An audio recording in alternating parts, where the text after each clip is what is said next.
তিনি মানুষের জন্য দোয়া করতেন। সেই দোয়াগুলো আমরা আমরা শুধুমাত্র একাডেমিক শিক্ষা থেকে শেখার কোনো উপায় নেই। তার মতো ব্যক্তির সহবত না পেলে এই বড় মনের দোয়া, এই বড় মাপের দোয়া, তিনি যে মানুষের জন্য কত আন্তরিকভাবে দোয়া করতেন আর নিজেকে কত ছোট ভাবতেন, এই সমস্ত কিছুটা বিষয় তাকে আজকে এই এত বেশি মানুষের মনে স্থান দিয়েছে। তার প্রতি মানুষের ভালোবাসা এমনও দেখেছি, হাদিস শরীফে এসেছে যে একজন হুজুরে পাক সাল্লাল্লাহু আলাইহি ওয়াসাল্লাম ইন্তেকালের পরে এক মহিলা হযরত আয়েশা সিদ্দিকা রাদিয়াল্লাহু আনহার খিদমতে উপস্থিত হলেন। বললেন যে, হে মা জননী, নবী পাক সাল্লাল্লাহু আলাইহি ওয়াসাল্লামের কবর শরীফটা আমাকে দেখিয়ে দিন এবং আমাকে সেখানে যেতে দিন। হুজরা শরীফ খুলে দেওয়া হলো, রওজায়ে আছরের মাটিতে সেই মহিলা গিয়ে আশ্রয় পড়লো, এমন কান্নাকাটি করলো যে হযরত আয়েশা সিদ্দিকা রাদিয়াল্লাহু আনহা বলতেছেন যে শেষ পর্যন্ত তার লাশ সেখান থেকে উঠিয়ে নেওয়া হলো। নবী করিম সাল্লাল্লাহু আলাইহি ওয়াসাল্লামের প্রতি উম্মতের যে কি ভালোবাসা ছিল এবং হওয়া উচিত, এই হাদিস থেকে আমরা কিছুটা লক্ষ্য করতে পারি। আমার বাবা হযরত ফুলতলি সাহেব কিবলা রাহমাতুল্লাহ আলাইহি এমনও স্নেহধন্য মানুষরা রয়েছেন যে আমাদের আজকের সবার প্রথম সভাপতি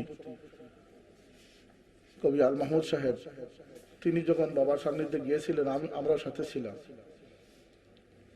বোধহয় আমাদের রুহুল আমিন খান সাহেবের সাথে ছিলেন, এবং সে নিয়ে একটা কৌতুকও হলো যে তিনি প্রথম গিয়ে মুসাফা করলেন, হাত মেলালেন, আসার সময় আবার কদমবুসি করলেন, তাই না ভাইয়া?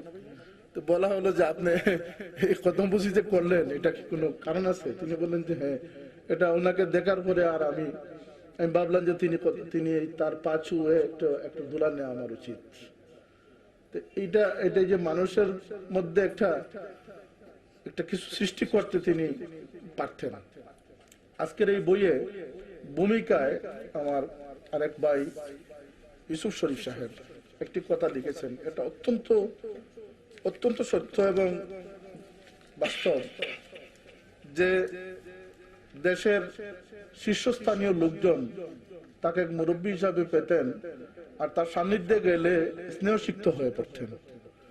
আর তিনি মানুষকে আকৃষ্ট করার কোনো চেষ্টা, উদ্দেশ্যমূলক কোনো চেষ্টা তিনি কোনোদিন করেননি। একথা অত্যন্ত সত্য, যে মানুষ আমার কাছে আসুক, মানুষ আমাকে কোনো না কোনো ভাবে ভালো পাক, মানুষ আমার প্রতি একটা দুর্বলতা মানুষ পোষণ করুক, এজন্য কোনো প্রচেষ্টা কিন্তু কোনোদিন তিনি করেননি। তো তিনি লিখেছেন বরং মানুষই তার প্রতি আকৃষ্ট হতেন এবং তা হতেন সঙ্গত কারণেই। তার মধ্যে কিছু গুণাবলী, তার আধ্যাত্মিক রুহানি ক্ষমতা, যেমন আমার কবি ভাই বলেছেন, রুহুল আমিন খান সাহেব বলেছেন যে শাহজালাল রহমতুল্লাহ আলাইহি, শাহ মখদুম, তাদের ভাষা তো সাধারণ মানুষ বুঝতো না, জানতো না।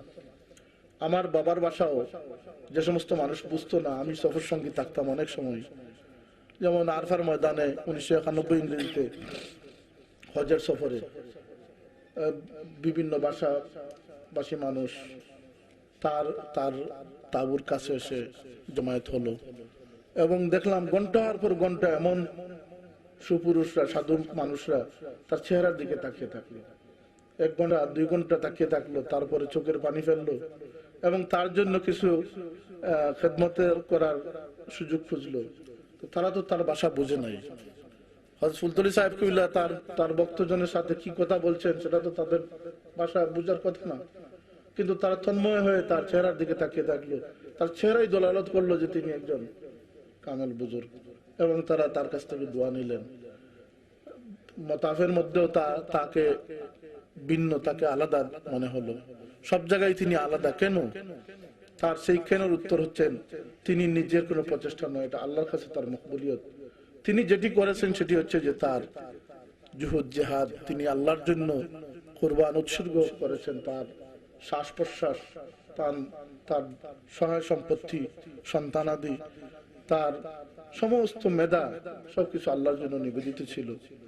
তিনি কোনোদিন এই ধরনের কোনো পরিকল্পনাও করেন নাই যে ভবিষ্যতে কি নিয়ে বেঁচে থাকবো, কোন জিনিস আমাকে বাঁচিয়ে রাখবে, সেটা তিনি কোনোদিন পরিকল্পনা করেন নাই। এটা তার নীতিবিরুদ্ধ ছিল। যা হোক, অনেক ব্যতিক্রম ধর্মী তিনি ছিলেন, আবার খুবই অনাড়ম্বর ছিলেন। তার এই অনাড়ম্বর জীবন যে আজকে এসে জাতীয় প্রেস ক্লাবের কবিতা আসর বসাবে, এটা তিনি তো কোনোদিন ভাবেনও নাই, আমরাও কোনোদিন ভাবতে পারি নাই। আমি ভারত সফর এই অতি সম্প্রতি গত পরশুদিন আমি ভারত থেকে আসলাম, হাজার হাজার নয় লক্ষ মানুষ তার বদলে আমাদেরকে পেয়ে যে আত্মতৃপ্তি লাভ করেছে। আমি বলেছি যে এটা আপনাদের ইহসান, আমাকে দেখে যদি তার স্বাদ আপনারা মেটাতে পারেন এটা আপনাদের ইহসান। আমি সেই উপযুক্ত নই। হাজার হাজার লক্ষ মানুষ পৃথিবীর আনাচে কানাচে একজন লোকের জন্যই কাঁদে, এবং সেই কাঁদাটা কোন লোক দেখানোর জন্য নয়, অন্তরই কাঁদে।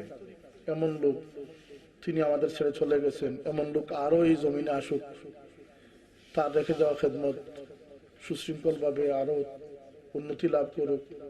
আজকে যারা এখানে উপস্থিত হয়েছেন বুজুর্গানে কেরামের ফয়েজ তওয়াজ্জু সকলকে আল্লাহ নসিব করুন, এবং দুনিয়াতে আমরা যারা এই সমস্ত বুজুর্গানে কেরামকে আল্লাহর ওয়াস্তে মহব্বত করতেছি, যেন আমাদের হাসর আল্লাহ রাব্বুল ইজ্জত এই সমস্ত নেককার বান্দাদের সাথে করেন।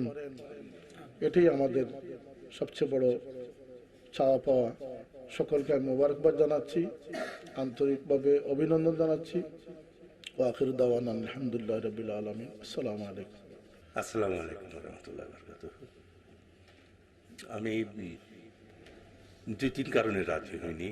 প্রথমত, তার সান্নিধ্যে যারা এসেছেন, যারা তাকে দেখেছেন, তার দোয়া পেয়েছেন, আদর পেয়েছেন, আমি সেই দিক থেকে মাহরুম। আমার সুযোগটা হয়নি, আমি দেখিনি তাকে। কাজেই যেখানে কবি আল্লামা রুহুল আমিন খান আছেন, সাহেবজাদা আছেন, সেখানে আমার সভাপতিত্ব করা এটা একটা বিরল সৌভাগ্য এবং সম্মানের। একদিক থেকে তো অবশ্যই সম্মানের, তবু আল মাহমুদ যেভাবে কথাগুলি বললেন, রুহুল আমিন খান যেভাবে কথাগুলি বললেন, গভীর মনোযোগ দিয়ে আমি কথাগুলো শুনেছি। আমি জানি না আজকে এগুলো রেকর্ড করা হয়েছে কিনা, অডিও করা হয়েছে কিনা। আমি এই মোহাম্মদ শিহাবুদ্দিন আহমদকে অনুরোধ জানাবো, রুহুল আমিন খান সাহেব যে বক্তৃতা দিলেন এবং আল মাহমুদ যে কথাগুলি বললেন, আল মাহমুদের কিছু অংশ দেখে টেকে এডিট করে নিতে হবে, কিন্তু রুহুল আমিন খান সাহেব যা বললেন পুরোটাই যেন ছাপা হয়, ট্রান্সলিটারেশন করে বের করে নিয়ে সেটা ছাপা হয়, এবং এটা ছাপা হয়ে যেন খুব সহজ দামে, ভালো কাগজে ছাপার দরকার নাই, এত সুন্দর করে সাজুগুজু করে করার দরকার নাই, একেবারে সস্তা ছাপিয়ে প্রচার করা হয়, মানুষ যেন পড়তে পারে। পড়তে পারলে বুঝতে পারবে।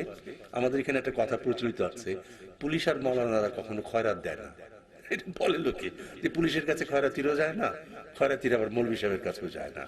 কিন্তু অবাক হয়ে গেছি আমি, এবং রুহুল আমিন খানের কবিতা আছে হাতেম তাই, এত বড় হাতেম তাই আমাদের দেশে ছিল, আছে, ভাবা যায় না। না, আমি জানতামই না তিনি তার জমির এতগুলো দান করেছেন দেশে বিদেশে। বিদেশ বলতে শুধুমাত্র বাংলা ভাষী বা উর্দু বা হিন্দি ভাষী এলাকায় না, সে ইংল্যান্ডের, ইউকে বিভিন্ন জায়গায় ইসলাম প্রচার করে গেছেন, তাবলীগ করে গেছেন। এটা অবিশ্বাস্য ব্যাপার। আল্লাহ কারো কোনো মানুষকে এক একটা শক্তি দেন, ক্ষমতা দেন, সবাইকে সব জিনিস দেন না, দেন, এবং তারা যদি সেটা প্রয়োগ করতে পারে, সবাই আবার পারেনও না। অনেক বদনসিব আছে, অনেক গুণ দিয়েছে আল্লাহ, কিন্তু আল্লাহ কি চিনতে পারলো না। আমরা কি চিনতে পেরেছি না? তিনি যতটুকু আমাকে বুঝতে দেন ততটুকুই বুঝতে পারবো, এর বাইরে তো পারবো না। আর পারতাম যদি এরকম বুজুর্গের সান্নিধ্যে আসতাম, তারা যদি আমার হৃদয় পড়তে পারতেন। হ্যাঁ, কেউ কেউ আছে আমাদের হৃদয় পড়তে পারেন, আমি কি চিন্তা করি তা পড়তে পারেন, জানেন, আমার চেহারা দেখে বুঝতে পারবেন, এটা আমার মুখ দেখে বুঝতে পারবেন।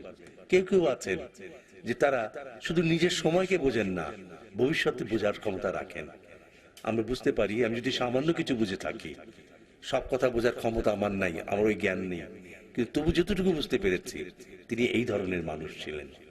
তার প্রতি সম্মান জানাতে এখানে যারা এসেছেন, তার ভক্তবৃন্দ, তার মুরিদ, তার ভক্ত, তার পরিবারের সদস্যবৃন্দ যারা এসেছেন, এবং আজকে এই কবিতার জন্যে আমাদের যে বরেণ্য কবিবৃন্দ এখানে এসেছেন, কয়েকজনের কথাও তিনি বলেছেন, সাহাবজাদা বলেছেন। আমি এর বাইরেও বলবো যে মানসুর মোজাম্মেলকে দেখেছি, আমি মহিউদ্দিন আকবরকে দেখেছি, আহমেদ কায়সারকে দেখেছি, আরো যারা এসেছেন লেখক, এটি একটা বিরল ব্যাপার। সাধারণত আমাদের এখানে আধুনিকতা শব্দটি নিয়ে আল মাহমুদ কথা বলেছে, আমার কথা বলা মানায় না।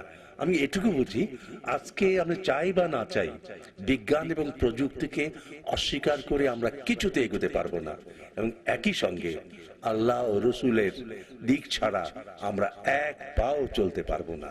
এইটুকু যদি বুঝতে না পারি, এবং এই যে রোলান খান সাহেব খুব সুন্দর করে বলেছেন যে ইসলাম হচ্ছে কর্মের দিকটি, ইমানের দিকটি বলেছেন তিনি, ইহসানের দিকটি কথা বলেছেন, এবং কর্মের দিকটি, এইটি আমার নবী করিম সাল্লাল্লাহু আলাইহি ওয়াসাল্লাম, সাহাবায়ে কেরাম এবং আমাদের যে খোলাফায়ে রাশেদা থেকে শুরু করে আমাদের যারা বুজুর্গ, তারা সবাই এইভাবে বলেছেন।